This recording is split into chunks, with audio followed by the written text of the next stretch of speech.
I decided this morning I'm gonna go check out Little India.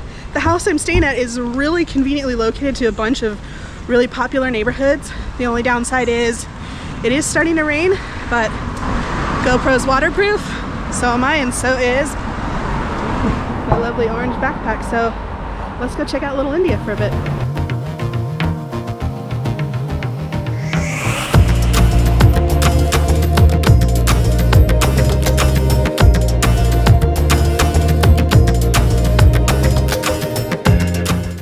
I think I'm getting close.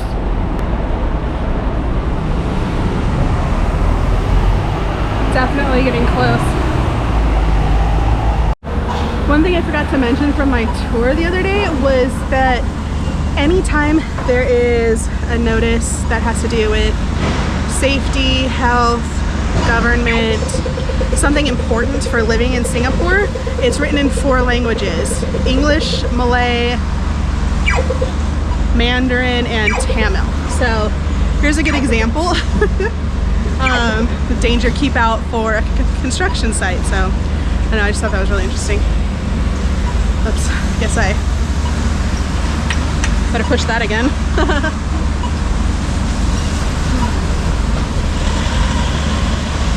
It's definitely not as polished of a neighborhood as the business district. You can tell people live here. It's more functional than like just, you know, glamour.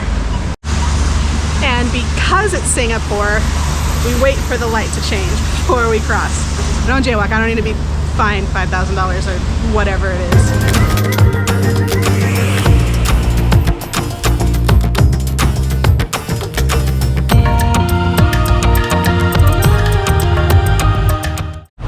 This is pretty cool.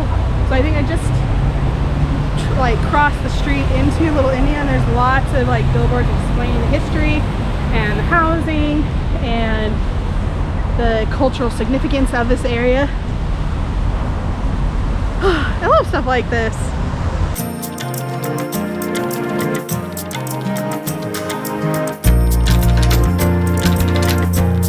On our tour the other day, we did learn that not horse and buggy, but like cattle and cart was one of the main forms of transportation around Singapore. You can get your gains in Little India, that's cool.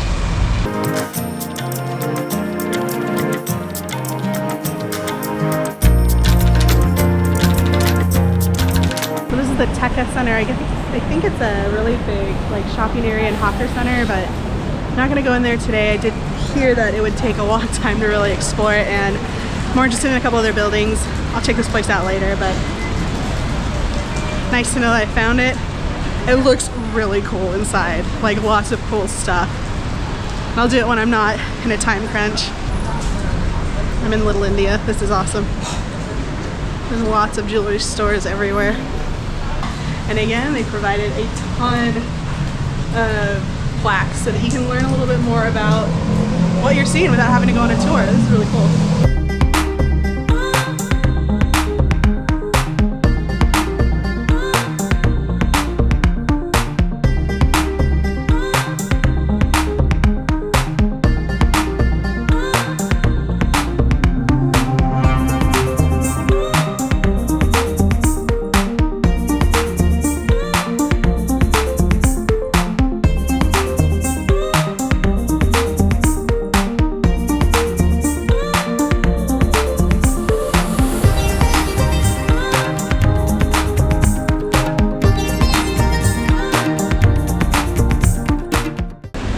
I don't know if you can read this sign, but it's a warning against fighting. Moment of anger, lifetime of regret. So this is one of the buildings I was looking for. It's the old house of Tan Tieng Nia. I'll leave a link below with some history about it, but it's really beautiful. It's very colorful and has a lot of historical significance for this neighborhood, which again, I'll leave a link down in the description, but wow.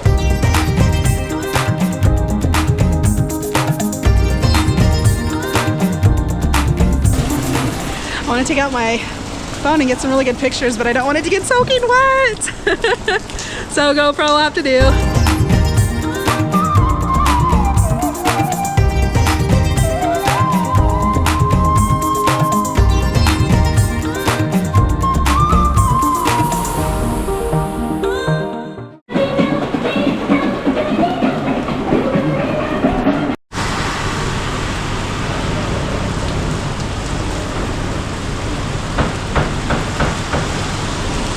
found the temple I was looking for. And so it was built to the goddess Kali in the 1850s, and then it was redone in the late 1900s and reached preservation status in 2014. I'm gonna stop talking. The rain has made it so much louder.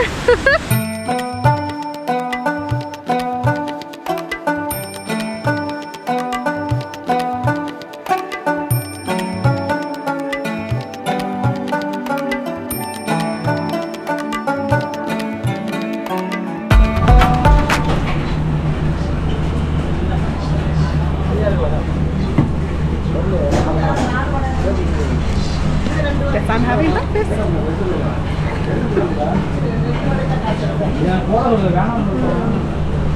This looks so good.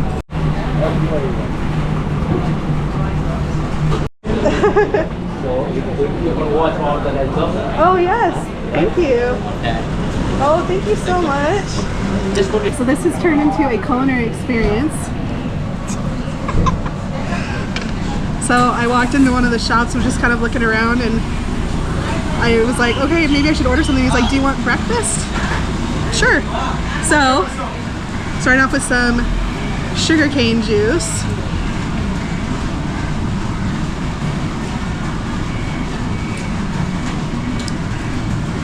It's very sweet. It tastes like very sweet grass or very sweet bamboo, which is, I guess, what it is.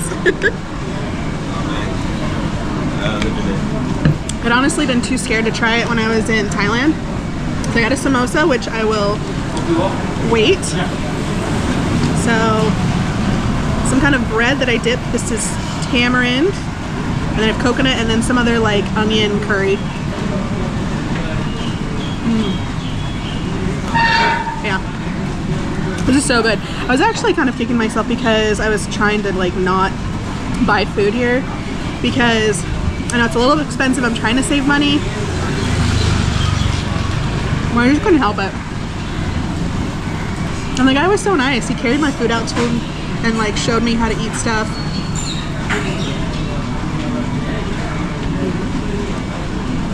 Coconut's my favorite so far. And then let's try the potato onion curry looking thing. It looks really good.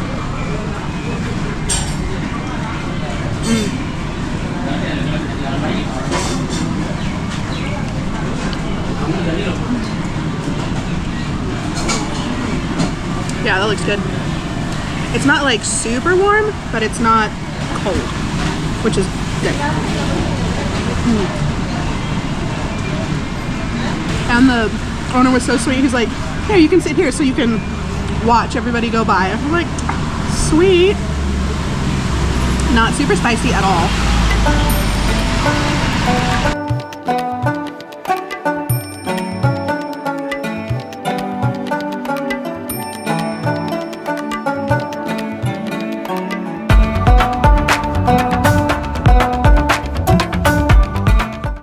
I don't know if you can hear me because it's pouring. But I was just sitting here thinking and reflecting on how my life got to this point where I'm sitting on a corner in Little India, just having probably one of the best meals of the trip so far in Singapore at this cute little Indian restaurant. I am so grateful to be here and experiencing this. Granted, it was one of the most expensive meals I've had on this trip. It cost a whopping 9 Singaporean dollars, which is like, what, 7 US dollars, something like that. I don't know. It's $1 US dollar to $1.33 Singaporean dollars. This is a moment I will remember for a really long time. Sorry to get a little deep with Indian food here.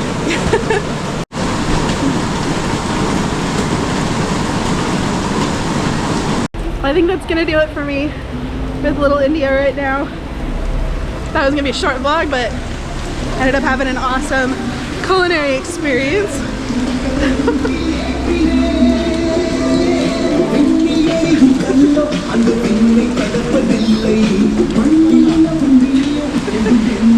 I love it when places have music playing. I'm full. I'm tired. I want to go lay down. So I'm gonna head back, and I love how colorful this place is. Not just the buildings, but